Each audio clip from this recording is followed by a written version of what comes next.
Hi everyone, my name is Miss Nunez and I am a kindergarten teacher at County Road School, and we are going to finish reading Lyle, Crocodile, which we've been reading this. Now we're on the third part, so that's really exciting. So let's begin. All right, something will have to be done about that crocodile. Those warning words of Mr. Grump still rang in their ears as they said goodbye to Signor Valenti outside the store.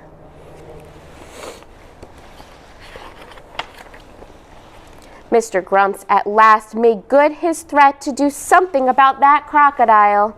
The next day he appeared at the Prim's door with papers authorizing Lyle to be committed to the city zoo.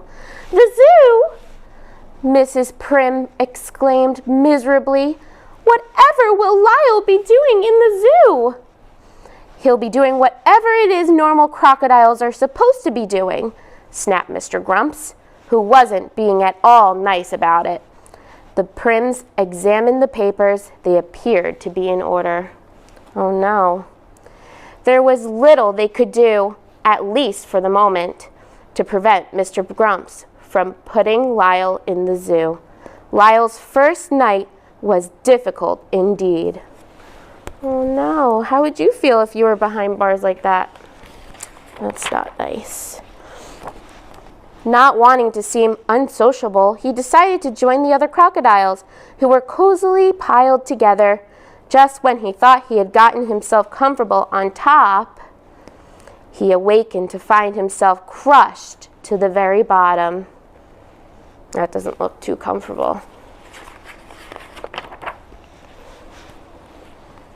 Lyle's restlessness so annoyed the other crocodiles, they all just got up and stomped off in a huff. Lyle was happier during the day when visitors came. He amused everyone with his unusual tricks, and before long was the biggest attraction at the zoo. I'm sure that made him feel really happy. Joshua and Mrs. Prim visited regularly, arms laden with games, toys, and the Turkish caviar Lyle so loved. Mrs. Prim did her best to smile and appear cheerful, but just couldn't hide her concern. Are you feeling all right, dear? She would ask. Are you getting enough rest? Are you making friends with the other crocodiles? Do the lions keep you awake at night? Is the floor too damp? Do the flies pester you? Lyle shook his head yes or no, depending on the question. He tried putting on a brave front, but Mrs. Prim knew very well he was unhappy and fought back her tears. One night, a new keeper appeared at Lyle's cage. Surprise! Surprise! The new keeper turned out to be none other than Hector P. Valenti, star of stage and screen. Shh, whispered Signor Valenti. I have come to rescue you. Signor Valenti unlocked the door of the cage, and an astonished Lyle was set free. What do you think is going to happen next? You can't go home again, said Signor Valenti.